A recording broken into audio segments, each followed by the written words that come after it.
And welcome to the opening session of the 82nd VACo Annual Conference.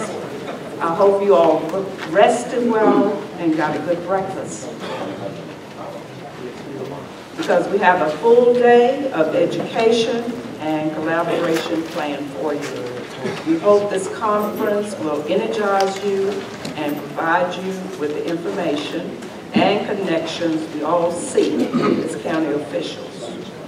Remember, the theme of this conference is building bridges, connect, collaborate, innovate.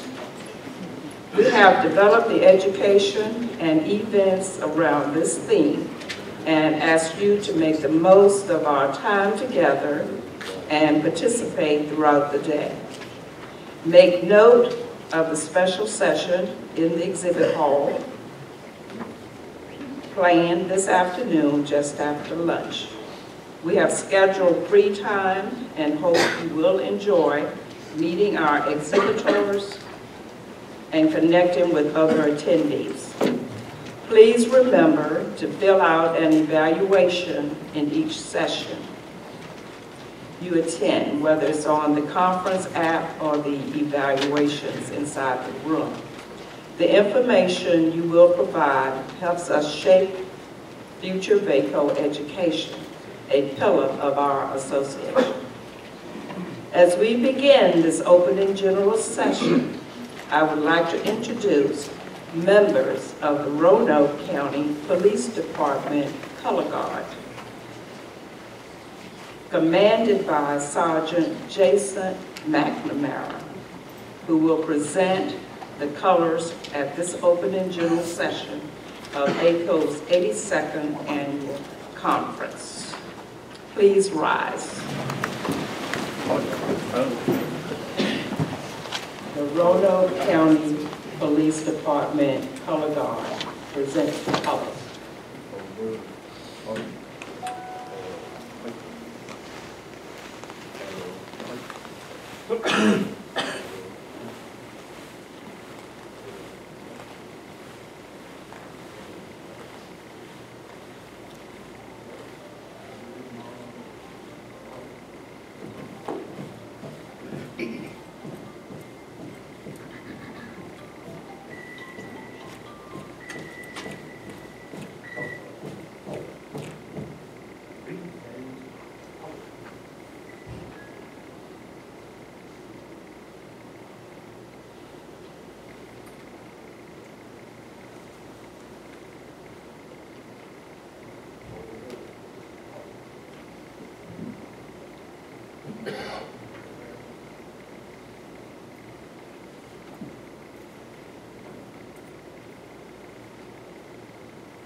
Right, right, forward.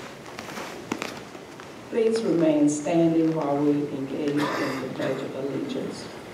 I pledge allegiance to the flag of the United States of America and to the republic for which it stands, one nation, under God, indivisible, with liberty and justice for all.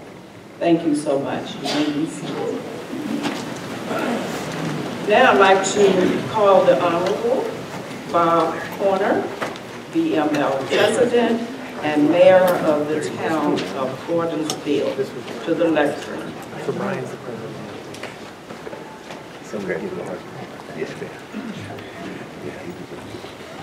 Thank you, Madam President, and congratulations on a great year as VACo President.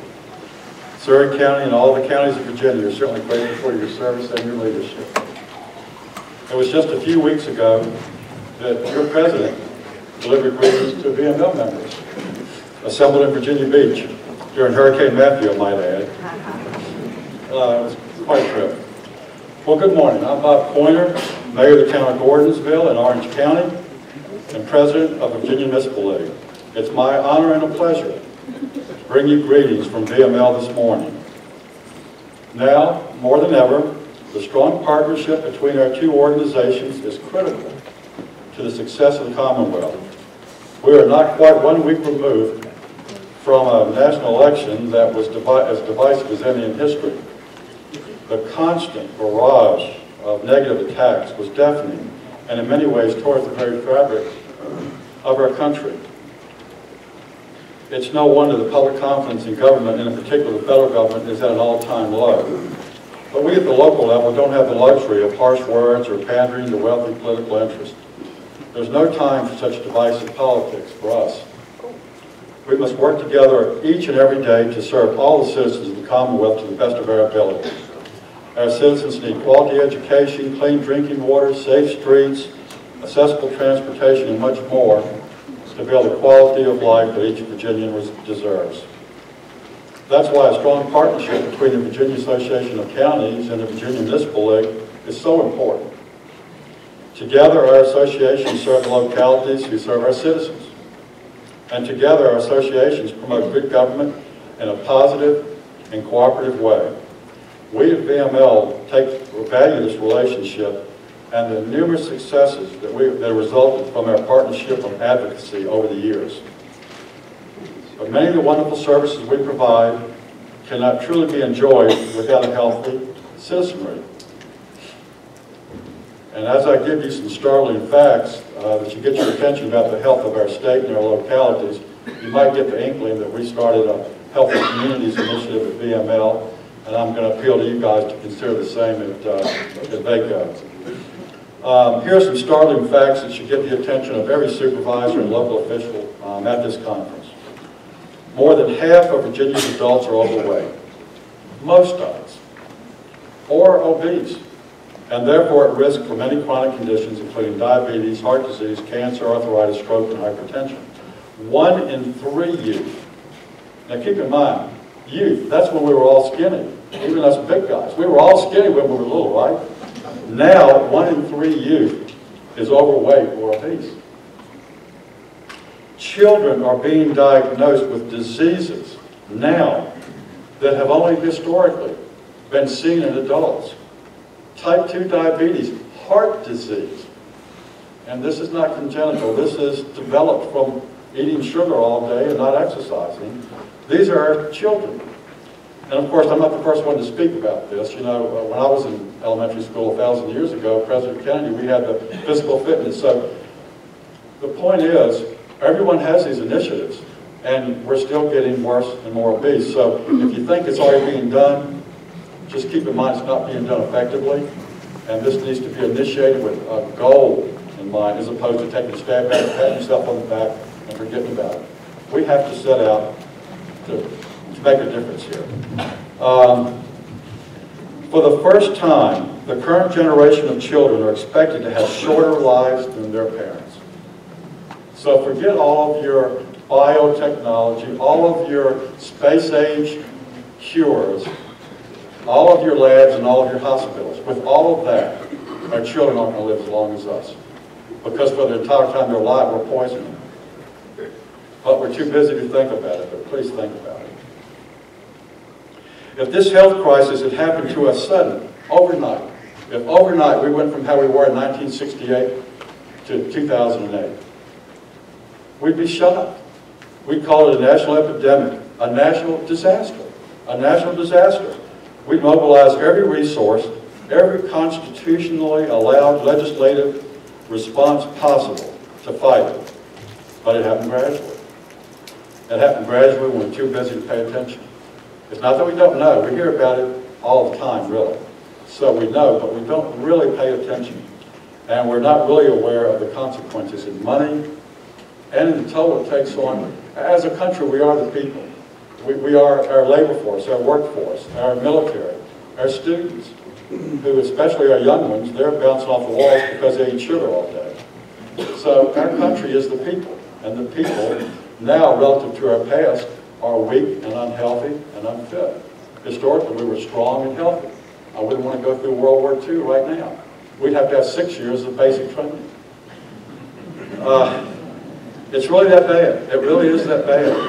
And we figure someone else is taking care of all this, but they're really not. Well, or they're trying and we're not being successful. Significant societal and environmental changes are needed to support the individual efforts to make healthier choices. And that's the key there, because we think it's their responsibility, it's individual responsibility, and I feel that. I know that. But the reality is, just like people that are hooked on heroin or anything else, they need help. And society needs help in this effort. Well, last year, being concerned about this historic health change in Virginia, I decided to address the problem on every level in any way I could. But since I had also been one of those who kind of lost aware of their health and gained 5 pounds a year since I got into elected office, I gained 100 pounds over 12 years. 5 to 7 pounds a year steady, meetings, no sleep, lots of buffets, nice conferences, and there I was. Couldn't recognize myself. Well, you know, most of these guys that lose weight, then they get on a kick and go around and preach to you like I'm doing now. Mine was in reverse. When I was huge and unhealthy, I decided it was horrible and society was in bad shape, and I wanted to fix it. But I said, look at yourself. No one will listen to you. You're the biggest guy anybody knows. So mine is in reverse. I didn't get on a kick and then start preaching. I lost weight so people would pay attention to me when I talked about this topic. So I've lost 85 pounds in the last year. And I was hoping to say 100, so bad when I got to this moment. But I got busy and I didn't slide back, but I stopped going forward. Kind of holding my own right now, I want to lose 40 more.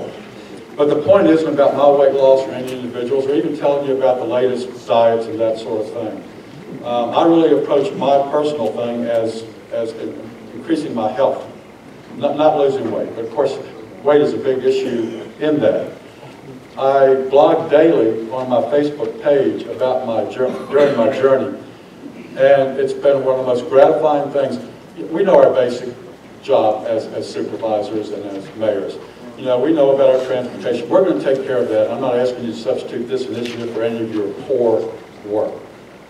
But we all have a platform. We have a platform. We've got to use it. You can't just go to meetings and go home. People look up to us. Use that platform to transform your communities. Use that platform. We're really missing the boat if we're not more passionate leaders in addition to just doing our job. So I appeal to you this morning to use that platform and to challenge industry, challenge the chamber, your education, your communities. Set up the infrastructure with parks and with maybe some, the proper, so to encourage the proper eating habits and have challenges and rewards and recognize people that do this. But especially, do it with monitored results and with goals in mind. If we just pass a little policy and pat ourselves on the back and say we tried, it's going to be like everyone that's been done the last 50 years. There's been plenty of them. But if we set out to succeed and we won't accept less, we can make a powerful difference. And that's the only way anything is done in this country. In World War II, it was such a massive effort. I refer to that only not because I'm enamored with war, but the effort and the mobilization was so huge. We didn't just take a stab at it. We set our goals to win, and we did whatever it took to win. And the same kind of effort needs to be taken here. At the VML conference, I announced an initiative that VML will be undertaking over the course of the next year. Building Healthy Communities is a broad-ranging program designed to bring together all the various groups that currently work in the area of health and wellness. It takes all of us, all the health companies, all the hospitals, all the Department of Health, VACo, VML. It'll take hundreds of organizations constantly to do this. We'll be providing a curriculum of classes, webinars, articles that will address how we as local officials can have a positive impact on the health of our citizens. We'll be working closely with the already established Healthy Eating, Active Living program, HEAL for short, and other partners who serve our communities in the area of health and wellness. I hope that VACo and all the counties, either independently or together, will consider joining us in this initiative, either as directly involved or utilizing us to the degree that it helps you, or setting up your own initiative, but starting to take a leadership position on the health in your communities. This will certainly have a positive impact on many other quality of life issues in our communities. The education of our youth. A lean and mean kid that's eating fruit and vegetables and chicken all day rather than empty calories and sugar, their self-image and their ability to learn is transformed. It's transformed. The energy levels of our workforce. Everybody knows you work in the morning and the rest in the afternoon. I mean, everybody's exhausted. The levels of our volunteer workforce. I know 1 million people that, because of the way they were raised and their parents involved in the community, would be active. They go through work all day, they come home at 5 o'clock and they collapse in their easy chair. I say, why don't you come out and help us in this regard? And they go, maybe next year, I'm tired. And so people are tired. But if you're coming home busting with energy, hey, you're ready to go out in the community at night and make a difference. And that's not just one person, that's your entire community. But they're tired, and we're tired. So this is far-reaching. It'll even impact issues like mental health, crime, and substance abuse. When you're working out and eating right, you're not thinking about escaping. The endorphins are your cocaine and heroin. So it affects all of our society. And thank you for inviting me to be here today. I'll cut it off here because I truly could do this for another hour. But I look forward to working with you and your organization over the course of the next year. Have a wonderful conference. Thank you very much for inviting me.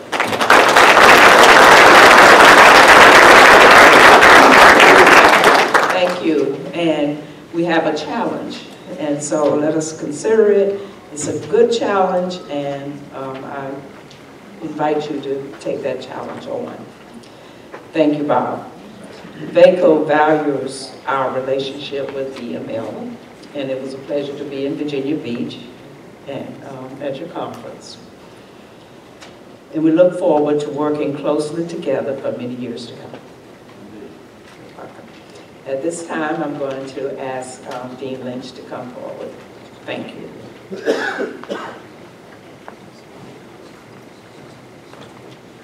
Thank you, Judy. Bob, it's good to have you here. Kim, also good to have you here representing VML. Also, we're excited to have with us the NACO president, Brian Deloge. Brian from Leon County, Florida. Can you come up and say a few words?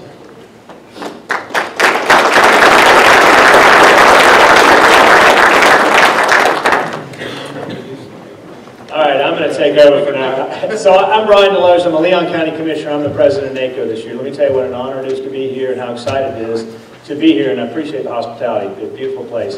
I get a chance to bang around the country for the year and visit with most of the state associations. It's an exciting time. And let me tell you, the reason that y'all are successful as an association is because you show up and you're engaged and you participate. And NACO is no different. The only reason NACO is successful is because of the fact that people show up and they're engaged. And I like to tell people that if you think about the way your state association works today, NACO is the exact same thing, just operating at the federal level on a little bit larger scale. And we have the same ideas about educating and advocating and working on your behalf. So if you haven't gotten engaged, I'll be here all day today. I'm going to speak a little bit more tomorrow.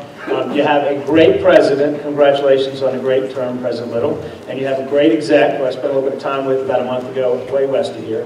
And it looks like your association is doing great things. And I'm glad to be here, and I appreciate the opportunity. I will talk tomorrow briefly about my initiative. Every president gets a chance to talk about what it is they hope to accomplish. And so instead of pushing us off in a different direction, frankly, I'm taking a little bit more of a look and say, why don't we celebrate our successes a little bit more? Why don't we talk about the things that we do right? I noticed that you've got a breakout session on innovative practices. Well, I had a prior administrator who said something to me. He said, Brian, our failures are front page news. And if you think about it, somebody has a few too many cocktails tonight and cracks up a car on the way home, I promise you, it's going to make the front page of your local paper.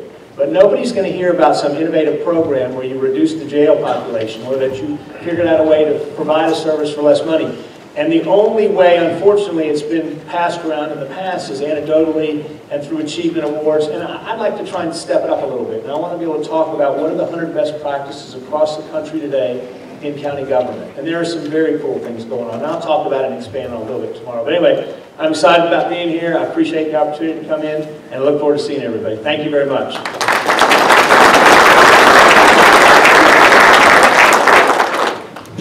Thank you, Brian. As you know, we couldn't put this conference on without the support of many of our sponsors. Most of them are up in the exhibit hall right now. They set up, I think, at 8:30 this morning. So if you get a chance, go through the exhibit hall.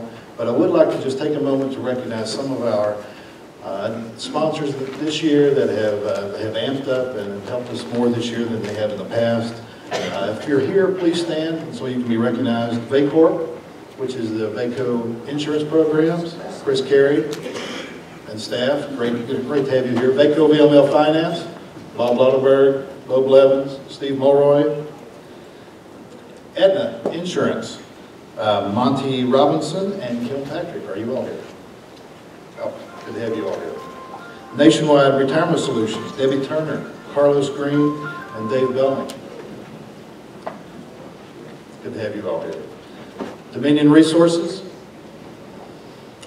Robinson Farmer Cox, who helps us with the reception every year. SunTrust, who helps us out in the exhibit hall and has got the nice cups in for lunch. And Mosley Architects. Good to have these sponsors here and participating in the conference this year. And we do appreciate their efforts and their additional support this year. But again, we have many other sponsors upstairs and vendors, exhibitors. Please go up and take a stroll through the exhibit hall, meet with them, and talk to them about future business. Let me turn it back over to Judy. Thank you, Dean. Finally, I would like to introduce our keynote speakers. Jeff Shapiro, end of the table, is a politics columnist for the Richmond Times-Dispatch. And I've heard him, I think, several times, and I've always thoroughly enjoyed, so I'm looking forward. He has covered the Virginia General Assembly for nearly 30 years. Then we have Dr. Quentin Kidd. Dr. Kidd is a professor of political science at Christopher Newport University. And we welcome you, and we're glad that you're here, and I'm looking forward, and I know others are also. To find out more information on our speakers, see their full bios, which are in your conference program.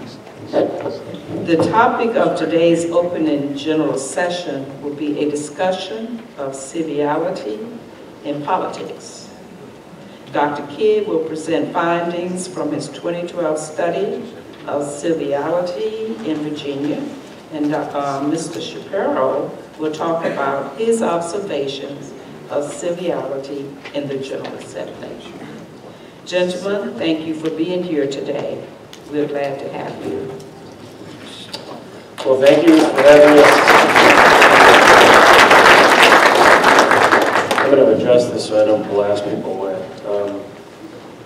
So I'm happy to be here this morning. I'm wide awake, so hopefully you guys will be wide awake before this is over with. I think, you know, Jeff and I, the way we think about this is we're going to say a few words, but discussion is great, and so feel free to engage, raise your hand, engage. What I thought I would do to start it out is just set the framework a little bit. We did a study of Virginia voters, actually residents in 2012 looking at civility, and it came up in part because there, as a result of scandals in Virginia politics and this increased perception that civility in Virginia politics was getting worse and worse, we decided to just find out what Virginia voters thought about it. And so what I'm going to do is go through a few slides that show the results of this.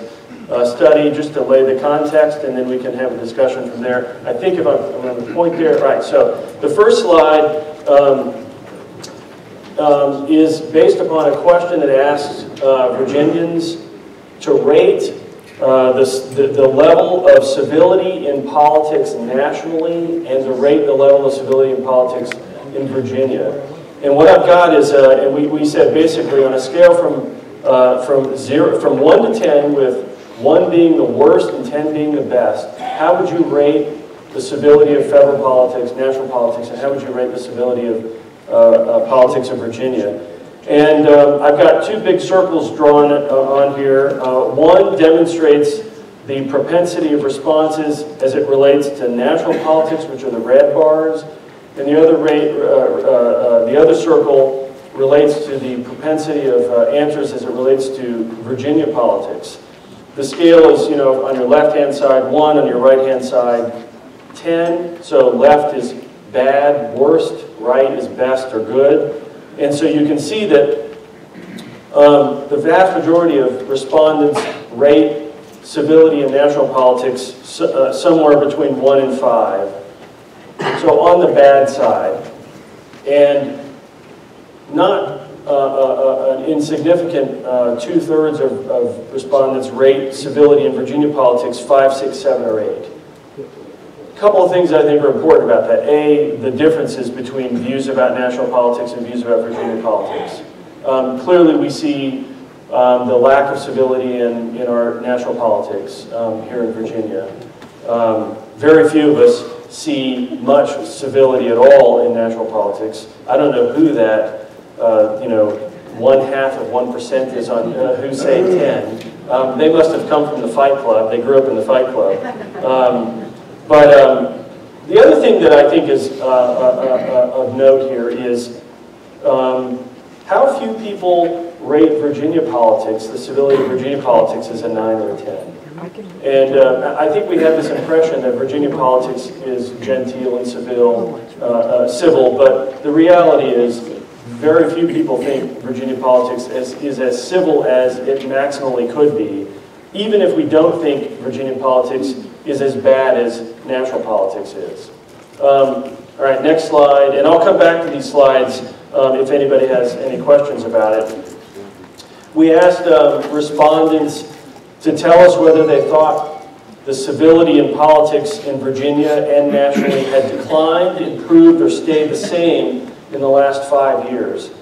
And so you can see that lots of people, 3/4, almost 80% of people think the civility in national politics had declined in the last 5 years.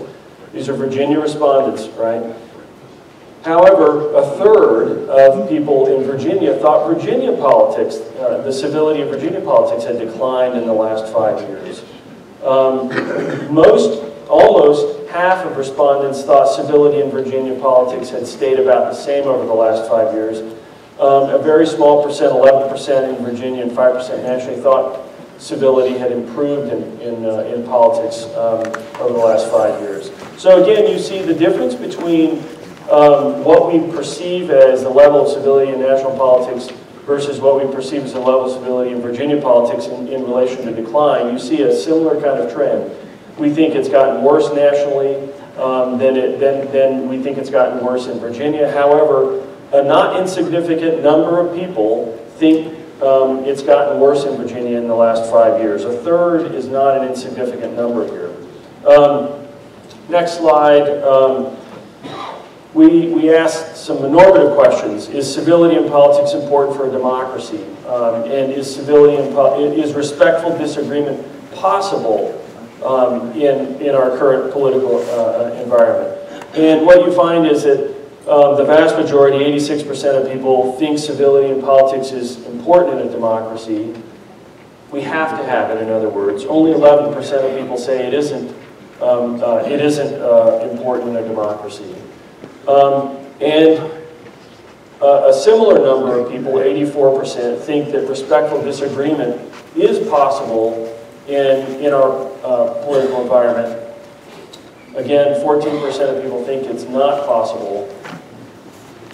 I didn't break that down into state and national, in part because in that circle, in part because in the next slide, we break this down by demographic categories, and what I want to point out are some things that I think are troubling, some troubling signs or indications.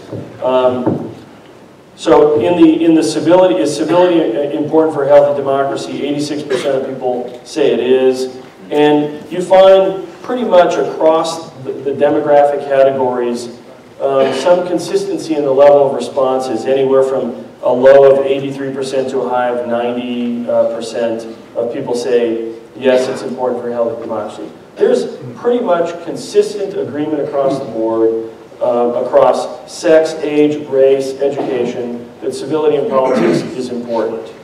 When you get over to respectful disagreement being possible, from a statistical perspective, the margin of error of this study is plus or minus 4.2. So you look at categories that deviate greater than the margin of error from the top line. So is respectful disagreement possible? 84% say it is, 14% say it isn't. You'll notice that men are more likely to say it isn't than the norm. Not quite outside of the margin of error, but close. Young voters, 19% say it isn't possible. That's outside of the margin of error. What that means is that it's a significantly different number from the top line. In other words, there is something statistically relevant to young people saying it isn't possible. African Americans, 18%. That is right at the margin of error. High school or less, 18%, right at the margin of error. Some college, 19%, slightly outside of the margin of error, meaning there's something statistically significantly different going on there.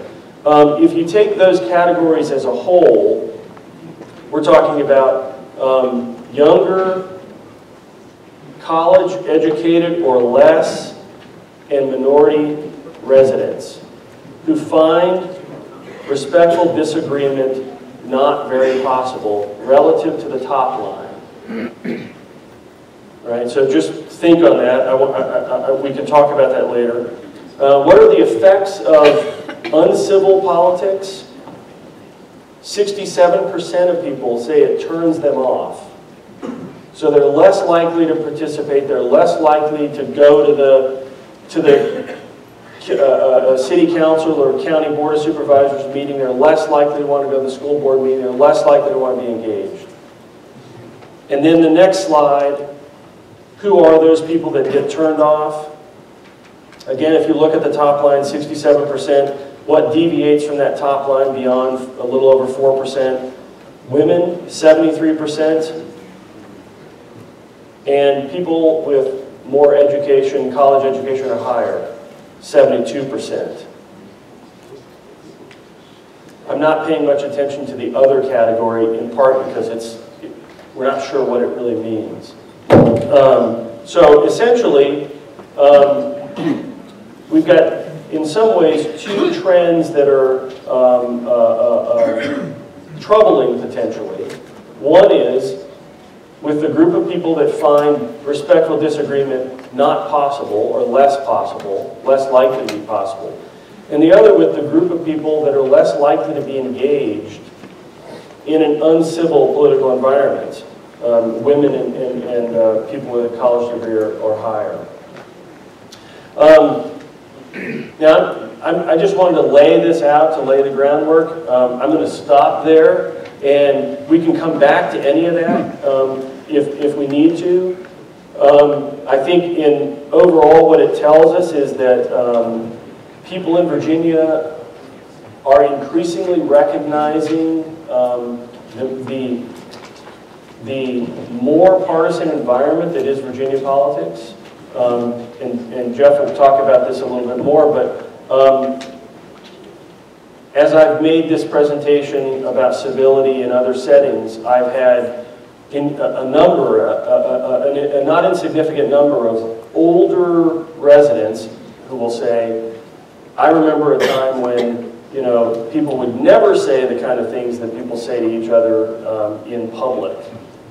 You know, that they're speaking to a much more maybe genteel time in our politics, and perhaps mass media has made that less likely these days. But there is a sense that things have gotten rougher, less civil, more difficult in Virginia politics, and ultimately, I think that you all feel it. It affects probably you every day. You have to deal with citizens that are in that environment, and so it is something that's important and meaningful as we go forward. So I'm going to turn the floor over to Jeff, and then we can have any kind of discussion that we want to have.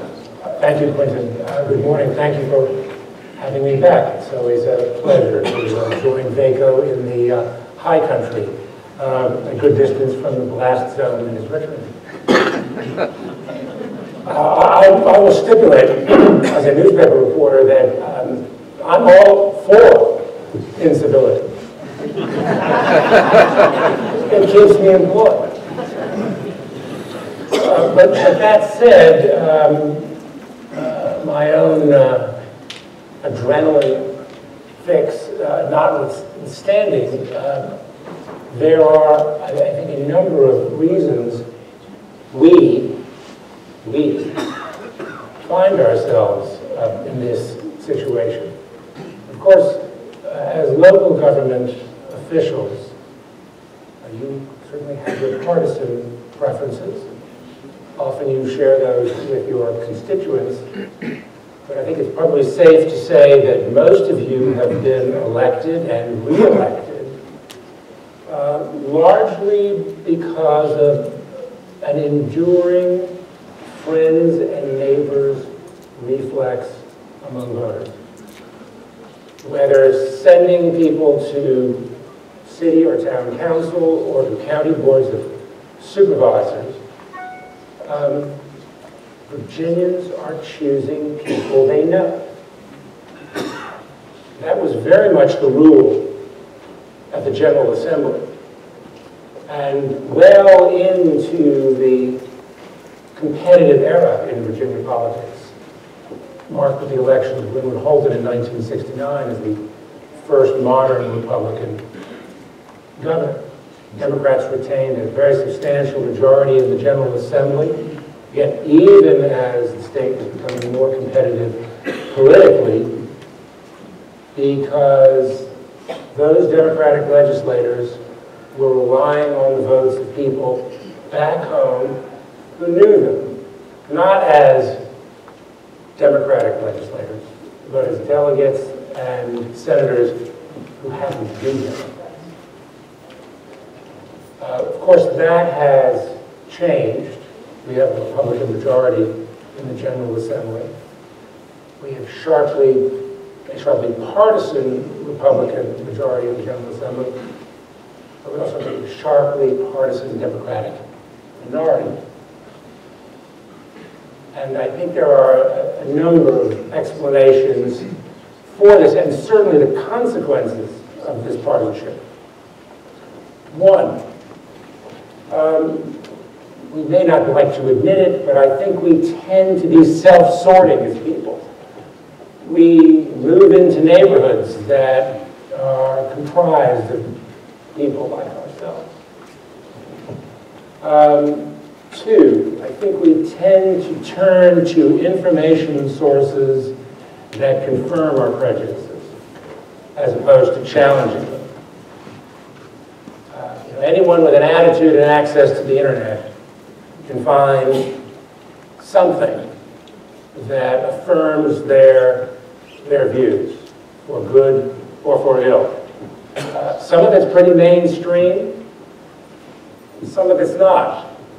A term I suspect many of you have heard a great deal this political season, alt-right. There is an alt-left, but alt-right. It is, shall we say, an unusual view of the world. A particular concern of mine, gerrymandering, not gerrymandering, gerrymandering, named for the governor of Massachusetts, who's responsible for it, Elbridge Gerry. This is hackneyed and cliche, but politicians choose their voters. Voters don't choose their politicians. And the effect of that is, I would argue, to disenfranchise large numbers of voters. Elected officials, this is not a privilege or luxury that you have at the local level, but certainly legislators, delegates and senators tend to be very mindful, overly mindful, I would argue, of the voters who keep them in office. And if their interests are on the left, abortion rights, an expansion of Obamacare, those are the buttons they'll mash. On the right, if it's an affirmation of gun rights or restrictions on abortion, those are the issues that are going to be emphasized. And what this creates in Richmond is a setting in which legislators do not talk with each other, they tend to talk past each other.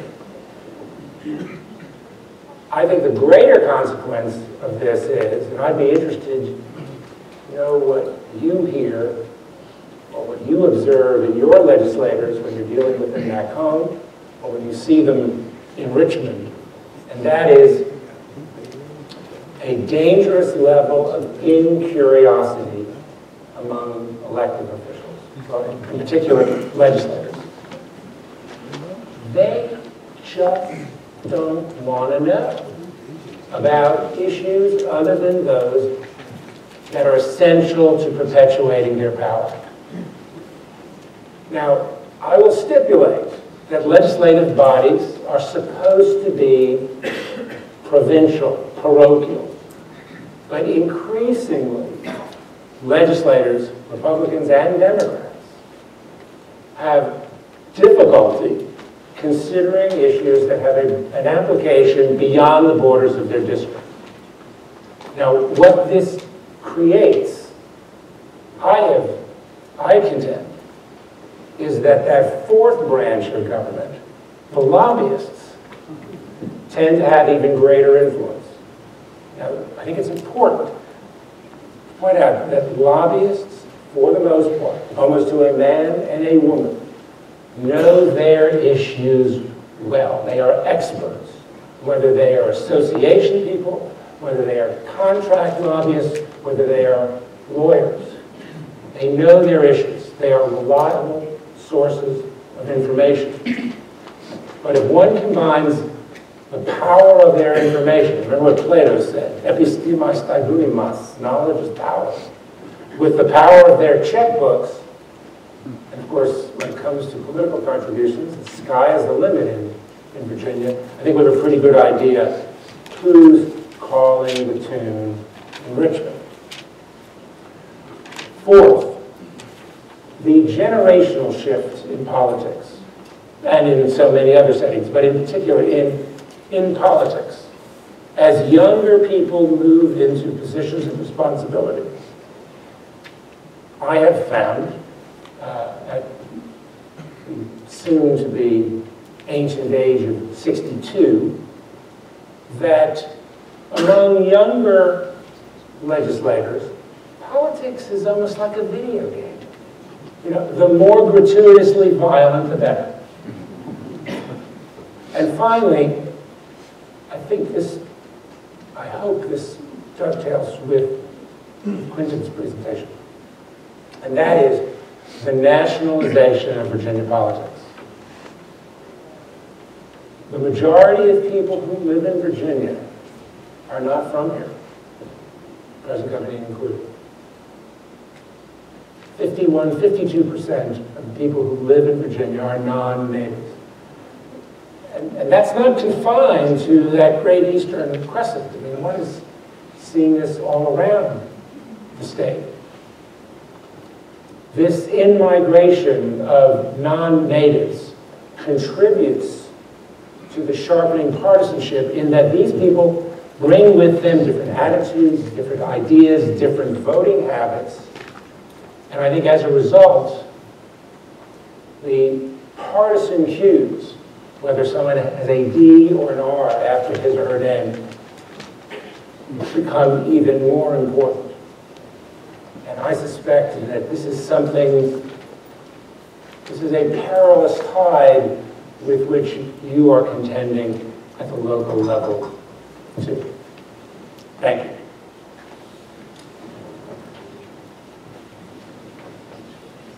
Give them an applause, please.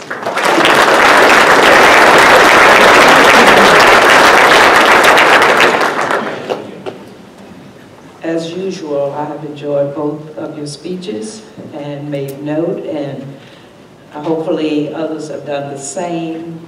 It gives us an insight as to what is happening in our world today. Thank you so much to both of you. As elected officials,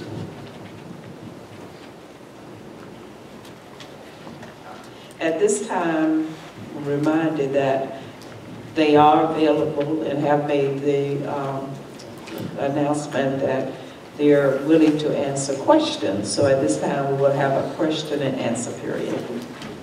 This question is to Jeff. I'm Bill Kiger from Rockingham County. You alluded to the growing partisanship.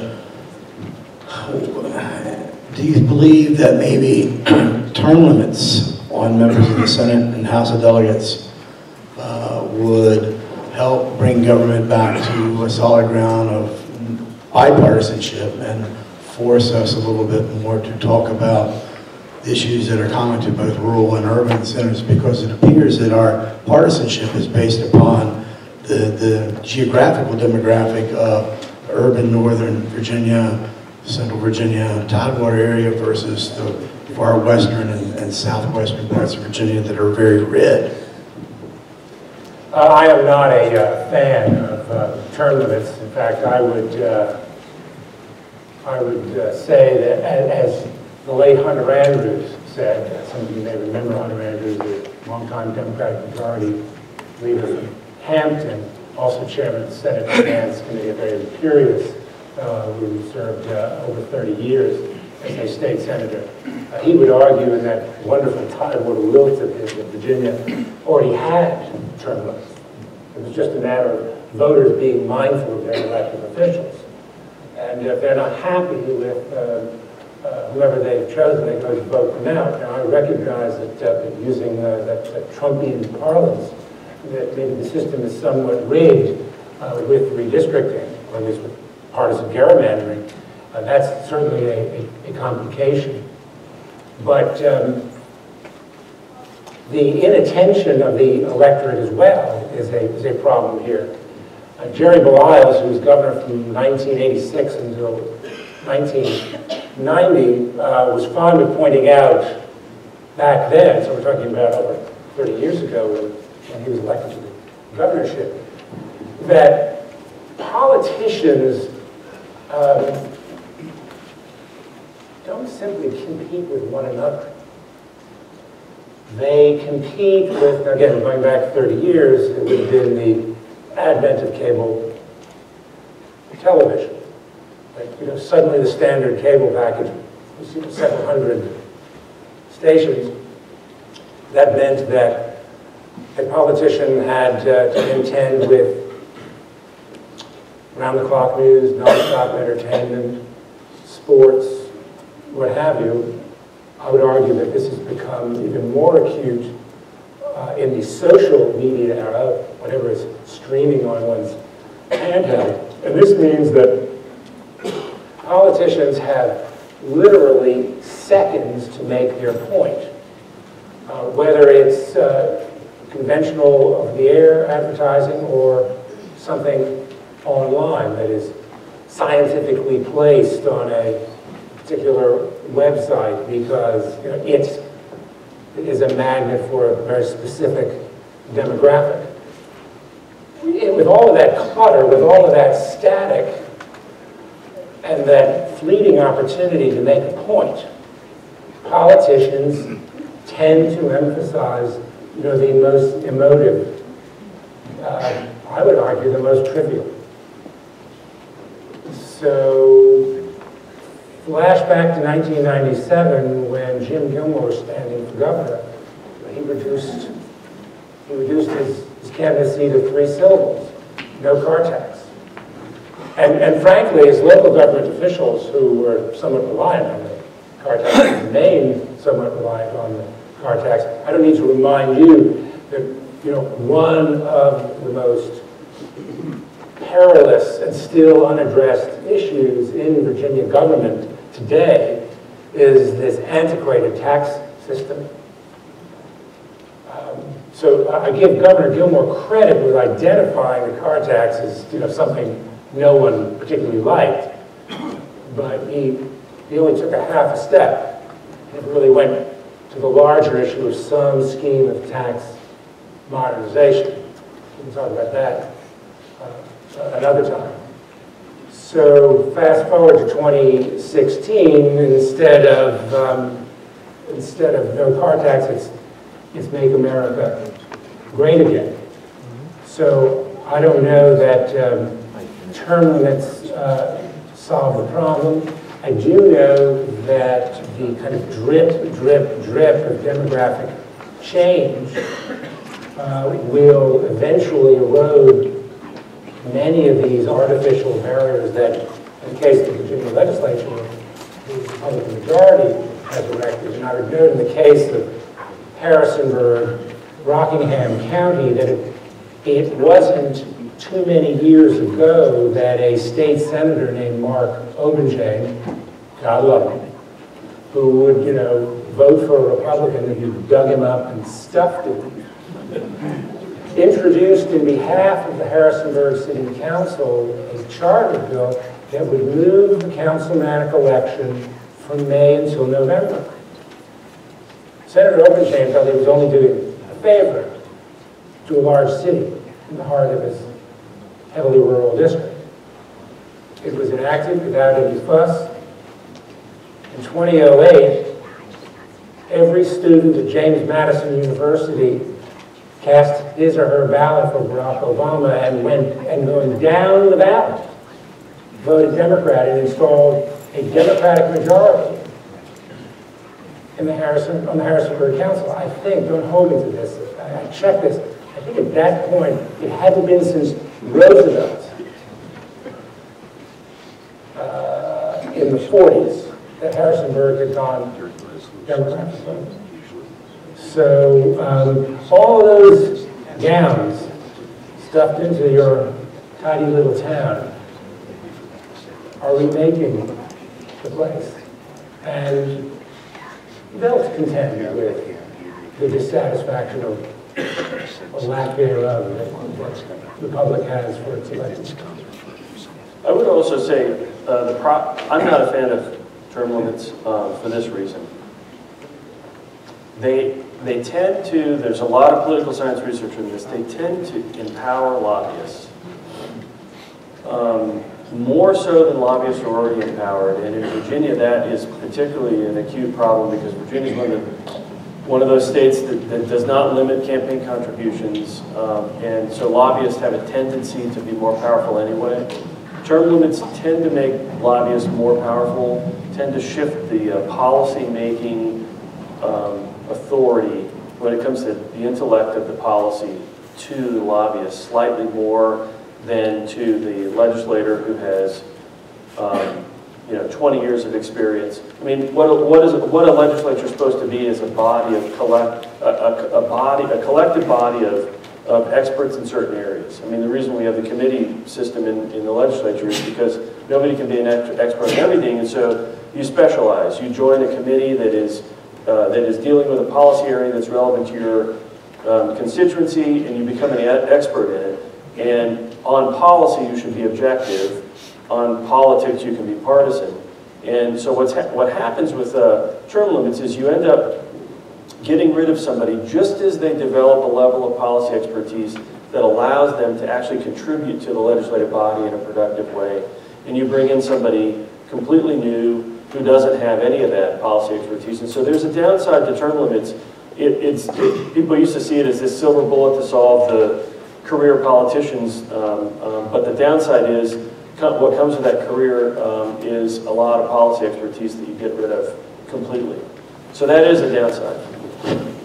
Mr. Shapiro, you mentioned that you like the incivility You think the press is contributing to that by focusing on the incivil acts as opposed to the various things that government does that actually improves the quality of life of people? I plead guilty.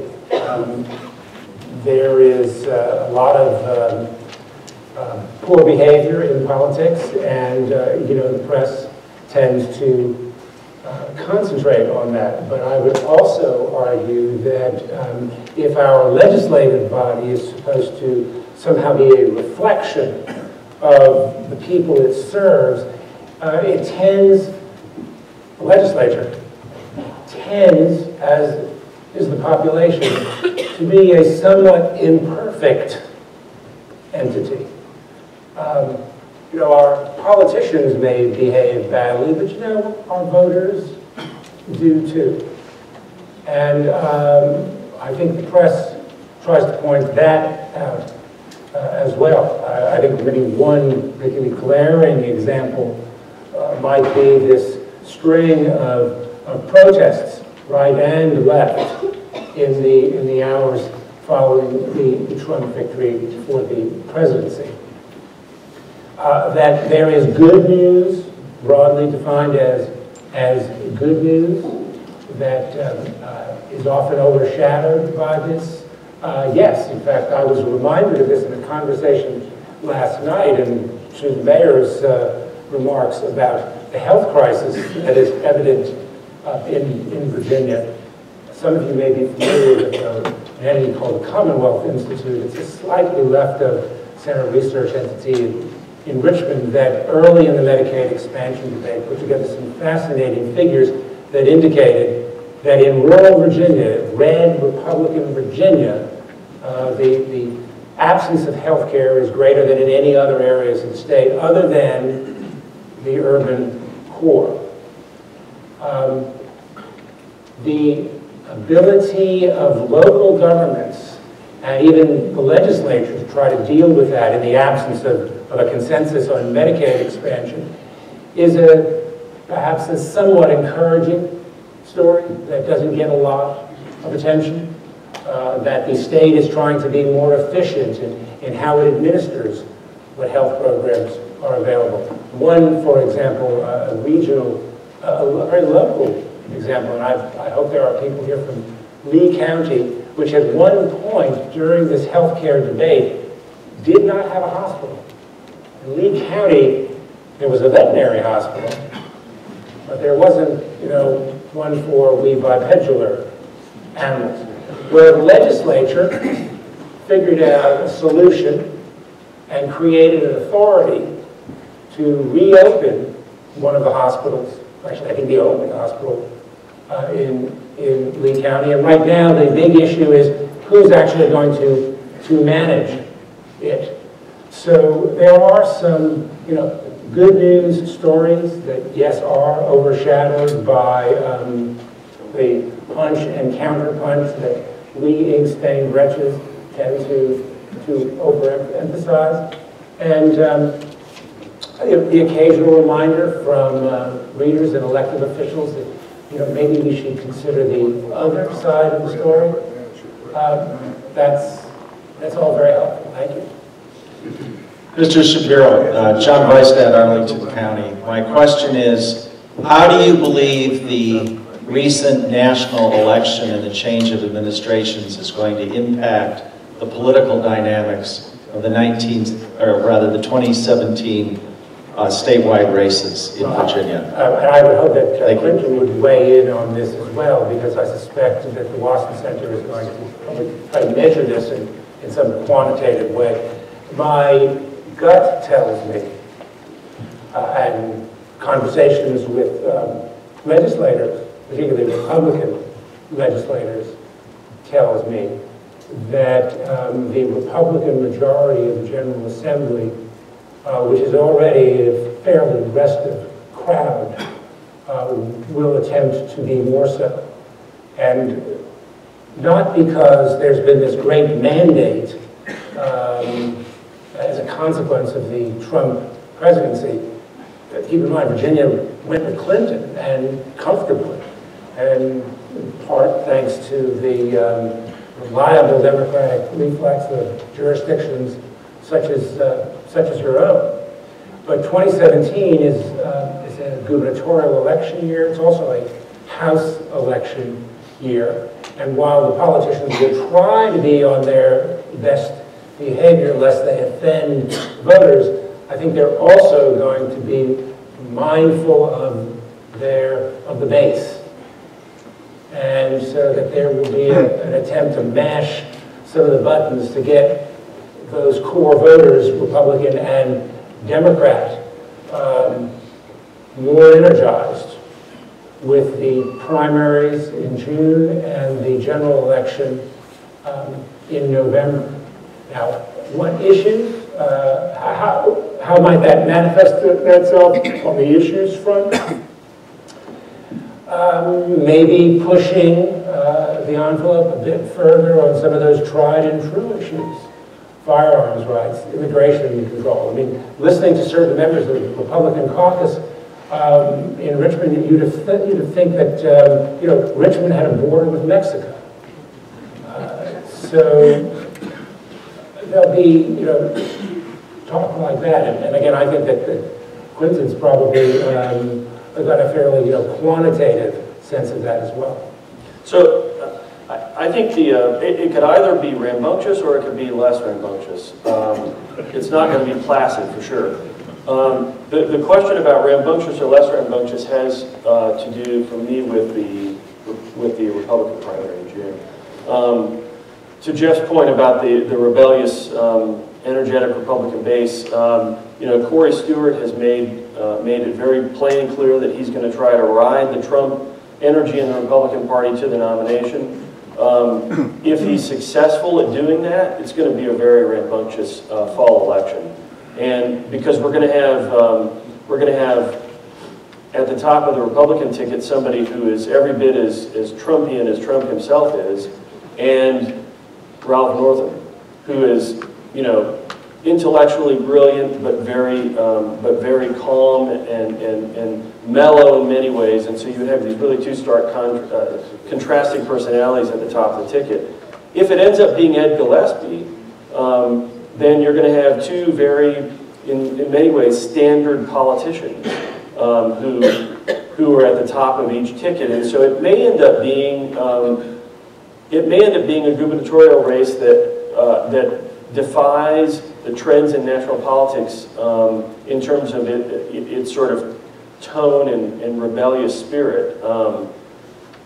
And so I think the Republican primary in June is going to determine that. On the Democratic side, I think there was a lot of interest on the Democratic side in having Bobby Scott replace Tim Kaine and then run in the special election in 2017, having an African American at the top of the ticket. Democrats felt would draw out African American voters into a gubernatorial race that would be an important race for them to win. So that's not going to happen, obviously, now. And so there's a lot of question on the Democratic side about what the ticket's going to look like. We know it's going to be Ralph Northam. We know it's going to be Mark Herring. Who that lieutenant governor is going to be, that lieutenant gubernatorial candidate is going to be, is really important. And I know there's a lot of interest in sort of having a regionally balanced ticket, having can you have a racially or ethnically balanced ticket when you already have two white guys of the three on the ticket? So the Democrats are really thinking about who that Democratic coalition is and how their ticket can reflect the interests of that coalition. And that's important because it was that coalition, the Obama coalition won Virginia for Hillary Clinton. The Obama coalition didn't win the country for Hillary Clinton, but Virginia went for Clinton in 2017 because the Obama coalition turned out in enough numbers to elect her in Virginia, and there just wasn't enough of that hidden Trump vote left in Virginia to carry him across the finish line. So can the Democratic ticket in 2017 reflect the interest of that Obama coalition? And so I think there are big questions on both sides that as those questions come into more clarity, which will happen in June, kind of give us a sense of what that fall election is going to look like. And it may be that we have like an alternative universe election in 2017. That that it doesn't reflect the frustrations of the 2016 presidential election. It reflects something very different about the Virginia political landscape. I wouldn't be surprised if it is that way. If I may, keeping in mind that Virginia is unique among the states, and it has an election every year, and that means that every election has a different electorate. Turnout was about 71% this year in the fall, in the 40s, and that will magnify the voting strength of the Republican base, which tends to be the more reliable, more disciplined vote. But I think there is an issue context in which all of this should be viewed, and that is the budget and the economy. There is a $1.5 billion hole in the state's budget. That is going to mean difficulty for you in local government. Where the axe falls is still not known. A lot of the easy decisions have been made, things such as pay raises for state employees. But when Governor Allen was elected in 1993, he said, well, Richmond doesn't have an monopoly on all the right ideas, and that's true. But one of the things on which Richmond remains absolute is keeping local government in manacles. This is of course a state in which your powers are derived from the state, and your inability to really kind of manage your own affairs, your own destiny, that is enduring. But those budget cuts are a consequence of what's going on in the economy. And sequestration is a very fancy name for automatic across-the-board spending cuts that were made arbitrarily because of the inability of the Congress and the administration to agree on some responsible plan for managing the federal government's finances. And now, several years on, the loss of those dollars continues to ripple through the economy. Remember, Virginia is a service-dominated economy in the way of lost jobs, higher salary lost jobs, and then the accompanying decline in tax revenue. One of the great paradoxes of Virginia is that it's an article of faith among its politicians that they are committed to fiscal sanity.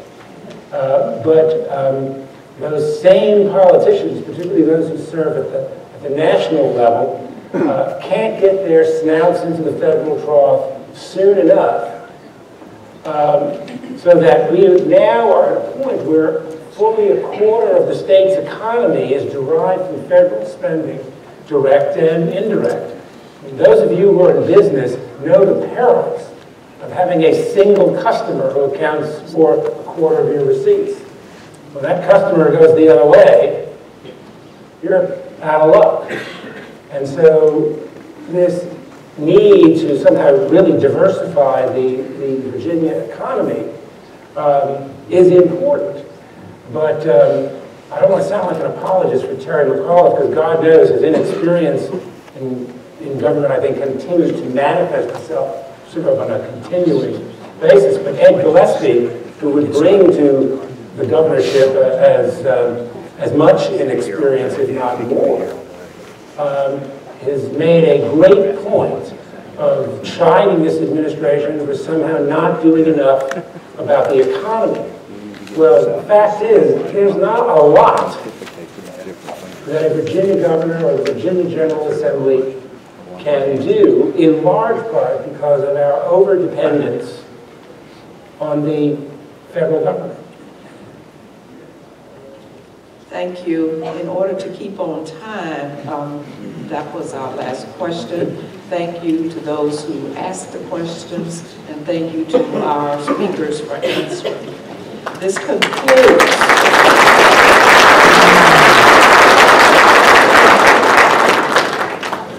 our opening general session. Remember that after lunch, we have scheduled free time in the exhibit hall. Please be sure to take advantage of meeting with our exhibitors and connecting with